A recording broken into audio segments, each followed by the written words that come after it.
Tamil matrimony இலவச door step service மற்றும் WhatsApp மூலம் வரன்களின் தகவல்கள் வழங்குறாங்க. உடனே கால் பண்ணுங்க. டொனால்ட் ட்ரம்ப் அதிபராக பதவியேற்ற பிறகு அமெரிக்கா முதல் தாக்குதலை நடத்தியிருக்கு, அதுவும் ஏமன் நாட்டு மேல.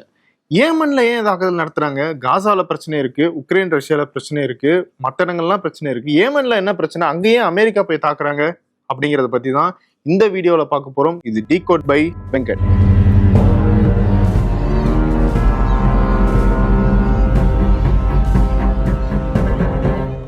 ஏமன்ல செயல்பட்டு வர ஹவுதி கிளர்ச்சியாளர்கள் மேலதான் அமெரிக்கா தாக்குதல் நடத்திருக்காங்க. அவங்க மேல ஏன் தாக்குதல் நடத்துறாங்க அப்படிங்கறத தெரிஞ்சுக்கிறதுக்கு முன்னாடி ஹவுதிகள் யாரு அப்படிங்கறத நம்ம முதல்ல தெரிஞ்சுக்கணும். ஹவுதிகளுக்கு இன்னொரு பேரும் இருக்கு, அன்சார் அல்லா அப்படின்னு சொல்றாங்க. அதாவது இறைவனின் ஆதரவாளர்கள் அப்படின்றது அதுக்கான அர்த்தம். 1990களில் தொடங்கப்பட்டதுதான் ஹவுதி அமைப்பு. இவங்க ஏமன் அரசுக்கு எதிராக தொடர்ந்து கிளர்ச்சியில ஈடுபட்டுட்டே இருந்திருக்காங்க. 2014 தான் இவங்க கை வலுப்பெற ஆரம்பிச்சது. அதுக்கப்புறமாக ஏமன்ல இருக்கிற பல்வேறு பகுதிகளை இவங்க ஆக்கிரமிச்சிருக்காங்க. இப்போ ஏமன்ல இவங்க ஒரு அரசாங்கம் நடத்திட்டு இருந்தாலும் அது சர்வதேச நாடுகளால அங்கீகரிக்கப்பட்ட ஒரு அரசாங்கம் கிடையாது. ஏமன் நாட்டினுடைய தலைநகரம் சனா மற்றும் வடமேற்கு பகுதிகள் ஃபுல்லா இப்போ ஹவுதிகளுடைய கட்டுப்பாட்டுல இருக்கு. ஏமனை பொறுத்த வரைக்கும் ஹவுதிகள் ஒரு பெரிய அளவிலான நிலப்பரப்பை அவங்க பிடிச்சிருந்தாலும், இன்னொரு பக்கம் அல்கொய்தாவும் சரி, அங்கீகரிக்கப்பட்ட அரசாங்கமும் சரி, அவங்களும் வெவ்வேறு இடங்கள்ல தங்களுடைய கண்ட்ரோல்ல வச்சுக்கிட்டு இருக்காங்க. ஹவுதிகளுக்கு பெரிய பேக்கப்பா இருந்து செயல்படுறது ஈரான் தான் அப்படின்னு சொல்லி நம்பப்படுது. ஆனா ஈரான் இதை மறுத்திருக்காங்க. ஈரான் தான் ஆயுதங்களை கொடுக்கறதாகவும் நிதியை கொடுக்கறதாகவும் இன்டெலிஜென்ஸ் சப்போர்ட் கொடுக்கறதாகவும் உலக நாடுகள்லாம் நம்புறாங்க. ஈரான் வச்சிருக்கிற ஆக்சிஸ் ஆஃப் ரெசிஸ்டன்ஸ்ல ஹவுதி அமைப்பும் ஒரு முக்கியமான அமைப்பு அப்படின்னு சொல்றாங்க. இந்த ஹவுதி அமைப்புக்கு சவுதி அரேபியாவோடையும் பிரச்சனை இருக்கு. சவுதி அரேபியா மேலையும் அப்பப்போ தாக்குதல் நடத்துறாங்க. சவுதி அரசாங்கமும் ஒரு கூட்டுப்படையை கொண்டு ஹவுதிகளை ஒடுக்கிறதுக்காக தாக்குதல் நடத்திட்டு இருக்காங்க. இதுதான் இந்த ஹவுதிகளுடைய ஒரு சிம்பிளான ஹிஸ்டரின்னு நம்ம சொல்லலாம். சரி, இப்ப அங்க என்ன பிரச்சனை அப்படிங்கிற விஷயத்துக்கு வருவோமா? இல்ல, அதுக்கு முன்னாடி நீங்க ஏமன் பத்தியும் செங்கடல் பத்தியும் தெரிஞ்சுக்கணும். செங்கடல் அப்படிங்கிறது கிழக்கு ஆப்பிரிக்க நாடுகளுக்கும் மத்திய கிழக்கு நாடுகளுக்கும் இடையில இருக்கிறது தான் நம்ம செங்கடல் பகுதி அப்படின்னு சொல்றோம். இந்த செங்கடலை ஒட்டி ஆப்பிரிக்காவில் பார்த்தோம்னா எகிப்து, சூடான், எரிட்ரியா, சோமாலியா போன்ற நாடுகள் இருக்கும். இந்த பக்கம் மத்திய கிழக்குகளில் பார்த்தோம்னா சவுதி அரேபியா, ஏமன் போன்ற நாடுகள்லாம் இருக்கும். இந்த செங்கடல் பகுதி தான் ஐரோப்பிய நாடுகள்ல இருக்கிற அந்த மெடிட்டேரியன் கடல் பகுதியில இருந்து ஆசியாவுக்கு கடல் மூலமாக கொண்டு செல்லப்படுற கார்கோஸ் எல்லாம் போறதுக்கான முக்கியமான ஒரு வழித்தடமா இருக்கு. எகிப்துல இருக்கிற சூயஸ் கெனால் வழியாக தான் ஐரோப்பிய நாடுகள்ல இருந்து கப்பல்கள் இந்த செங்கடல் பகுதிக்கு வரும். இந்த செங்கடல் பகுதி வழியாக தான் ஆசியாவுக்கு கப்பல் போக்குவரத்து நடக்கும். செங்கடல் பகுதியில் நடக்கிற இந்த கப்பல் போக்குவரத்து அப்படிங்கிறது உலகத்தின் ரொம்ப முக்கியமான ஒரு வழித்தடமா இருக்கு. கிட்டத்தட்ட உலகத்தினுடைய வர்த்தகத்துக்கான கப்பல் போக்குவரத்து அப்படிங்கிறது 30% இந்த செங்கடல் பகுதியில் மட்டுமே நடக்குதுன்னு சொல்றாங்க. உணவுப் பொருட்கள், ஆயில், கேஸ் போன்ற முக்கியமான பொருட்கள் எல்லாம் இந்த செங்கடல் வழியாக தான் கொண்டு போகப்படுது. இந்த செங்கடல் பகுதியினுடைய மத்திய கிழக்கு நாடுகளினுடைய எட்ஜில் இருக்கிறது தான் ஏமன் நாடு. இந்த ஏமன் நாடை கடந்து தான் இந்த கப்பல்கள்லாம் போகணும். இந்த ஏமன் நாட்டை கடக்கும் போது அந்த செங்கடல் பகுதியில பாபல் மண்டல் அப்படிங்கிற ஒரு பகுதி இருக்கு. அந்த இடம் ரொம்ப குறுகலான பகுதின்னு சொல்லுவாங்க. கிட்டத்தட்ட ஒரு 32 கிலோமீட்டர் ஸ்ட்ரெச் அது. அது ஏன் குறுகலா இருக்கு அப்படின்னு பார்த்தோம்னா, இந்த பக்கம் ஹார்ன் ஆஃப் ஆப்பிரிக்கா அப்படின்னு நம்ம சொல்லுவோம். அந்த நிலப்பகுதி ஆப்பிரிக்காவுடைய நிலப்பகுதி ஒரு டைனோசரஸினுடைய அந்த கொம்பு மாதிரி இருக்கும். அந்த ஷேப்புக்குள்ள இப்படி வெளியே போய் கல்ஃப் ஆஃப் ஏடன் வழியாக அரேபியன் சீக்கும் அதுக்கப்புறமாக இந்தியன் ஓஷனுக்கும் போகும் கப்பல்.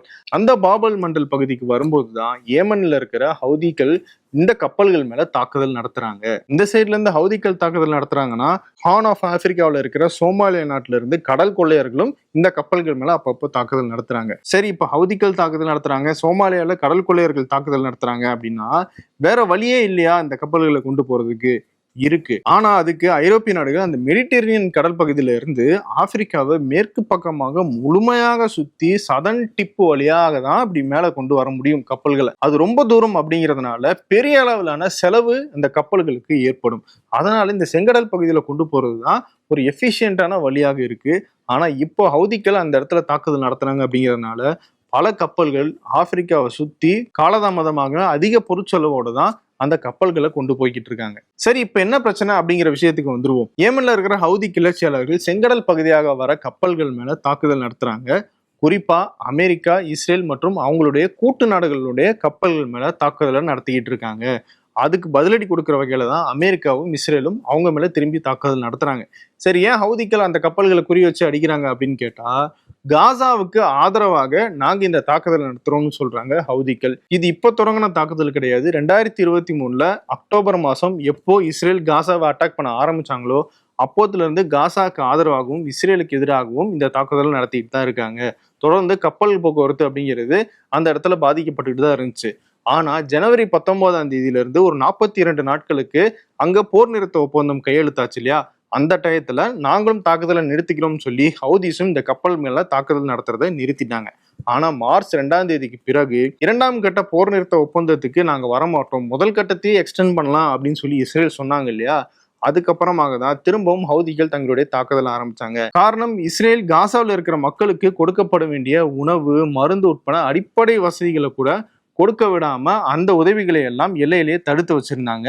கிட்டத்தட்ட காசா மக்கள் பட்னி அடைகிற நிலைமைக்கு சூழல் ஏற்பட்டுச்சு. இப்ப திரும்பவும் காசா மேல இஸ்ரேல் தாக்குதல் நடத்தி 430 பேர் கொல்லப்பட்டிருக்காங்க. அதையும் கண்டிச்சுதான் திரும்பவும் ஹவுதிகள் தங்களுடைய தாக்குதலை தொடங்கியிருக்காங்க. அமெரிக்காவுடைய ராணுவ விமானத்தின் மீதும் 4 அமெரிக்க கப்பல்கள் மேலும் இதுவரைக்கும் ஹவுதிஸ் தாக்குதல் நடத்திருக்காங்கன்னு சொல்றாங்க. அது மட்டும் இல்ல, நேத்து இஸ்ரேலினுடைய தலைநகரான டெல் அவீவ்ல இருக்கிற பென் குரியன் சர்வதேச விமான நிலையத்தை நோக்கி ஒரு பாலிஸ்டிக் மிசைல் ஏவுகணையா ஹவுதிகள் ஏவி இருக்காங்க. அதை எல்லைக்கு வெளியவே வச்சு இஸ்ரேல் தகர்த்துட்டாங்க. இஸ்ரேலும் அமெரிக்காவும் தொடர்ந்து இந்த கப்பல்கள் மேல ஹவுதிகள் தாக்குதல் நடத்தினா அவங்க கடுமையான விளைவுகளை சந்திக்க நேரிடும் அப்படின்னு சொல்லி எச்சரிக்கிறாங்க. ஆனா ஹவுதிகளும் நீங்க எங்க மேல தாக்குதல் நடத்தீங்கன்னா பதிலுக்கு நாங்களும் அதே அளவிலான தாக்குதல் நடத்துவோம் அப்படின்னு சொல்லி பதில் எச்சரிக்கையை கொடுத்துட்டு இருக்காங்க.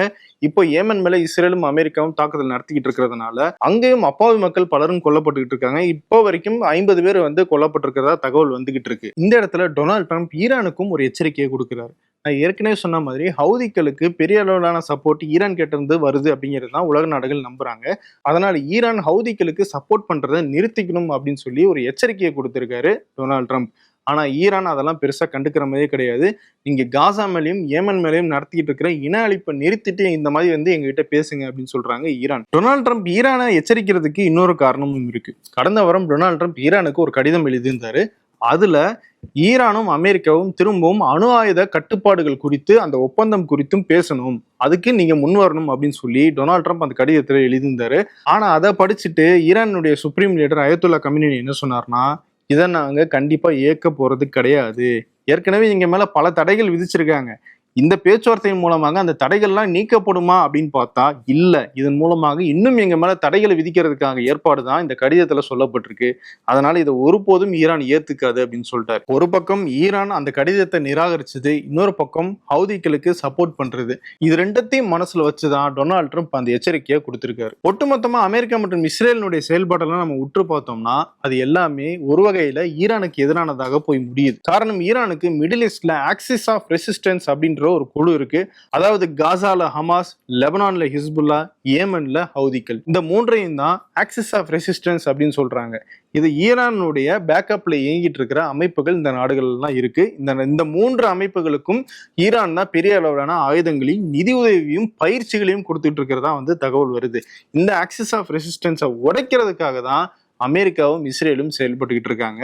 அது மட்டும் இல்ல, இந்த ஆக்சிஸ் ஆஃப் ரெசிஸ்டன்ஸுக்கு முக்கியமான பாதையாக இருந்தது சிரியா. சிரியாவில் இதுக்கு முன்னாடி அதிபர் பஷார் அல் அசாதினுடைய ஆட்சி இருந்துச்சு. அப்போ ஈரானுக்கு அது பெரிய அளவுல பயனுள்ளதாக இருந்துச்சு. சிரியா வழியாக தான் இந்த 3 அமைப்புகளுக்கும் ஆயுதங்கள், நிதி உட்பட முக்கியமான விஷயங்கள் எல்லாம் போய் சேர்ந்துகிட்டு இருந்துச்சு. ஆனா அசாதினுடைய ஆட்சி கவிழ்க்கப்பட்டுருச்சு. அவர் ரஷ்யாவுடைய அடைக்கலத்துல இப்ப இருக்காரு. இதனால ஆட்சி மாறுறதுனால இப்ப இருக்கிற ஆட்சி ஈரானுக்கு எதிரான ஒரு நிலைப்பாடுல இருக்காங்க. அதனால இந்த ஆக்சிஸுக்கு போய் சேர வேண்டிய ஆயுதங்கள், நிதி எல்லாமே தடைபட்டு இருக்கு. இப்போ அங்க ஆட்சி மாறுறதை பயன்படுத்திட்டு இஸ்ரேலும் சிரியா மேல தாக்குதல் நடத்திட்டு இருக்காங்க. இதுதான் சரியான நேரம் அப்படின்னு சொல்லி ஹவுதிகள் மேலேயும் அமெரிக்கா தாக்குதல் நடத்திட்டு இருக்காங்க. ஆனா இங்க நம்ம கவனிக்க வேண்டியது என்னன்னா, அமெரிக்காவோ இஸ்ரேலோ நினைக்கிற மாதிரி ஹவுதிகளை அவ்வளவு ஈஸியா அழிச்சிட முடியுமா அப்படின்னா அது பெரிய கேள்விக்குறிதான். ஏன்னா ஹவுதி அப்படிங்கிறது ஒரு ஆயுத குழுவோ இல்ல வெறும் கிளர்ச்சி குழுவோ மட்டும் கிடையாது. அது கிட்டத்தட்ட ஏமன்ல ஒரு முக்கியமான பகுதியில் அரசாங்கமே நடத்திட்டு இருக்காங்க. ஆனா அதுக்கு அங்கீகாரம் இல்லை. இப்போ ஹவுதிகள் மேல நடந்துகிட்டு இருக்குது அப்படிங்கிறது முதல் தாக்குதல் கிடையாது. பல ஆண்டுகளாக ஹவுதிகள் மேல தாக்குதல் நடந்துகிட்டு தான் இருக்கு. சவுதி அரேபியா ஒரு பக்கம் பண்றாங்க, ஏமன்ல இருக்கிற அரசாங்கமே பண்றாங்க. அவங்களுடைய ஆயுத கிடங்குகள் அழிக்கப்பட்டிருக்கு, அவங்களுடைய படைபலம் அழிக்கப்பட்டிருக்கு. ஆனா ஹவுதிகள் இன்னும் அந்த இடத்துல இருந்து சண்டை போட்டுக்கிட்டே தான் இருக்காங்க. அதனால அமெரிக்கா நினைக்கிற மாதிரி அவ்வளவு ஈஸியாக அந்த இடத்துல இருந்து ஹவுதிகளை அழிச்சிட முடியாது.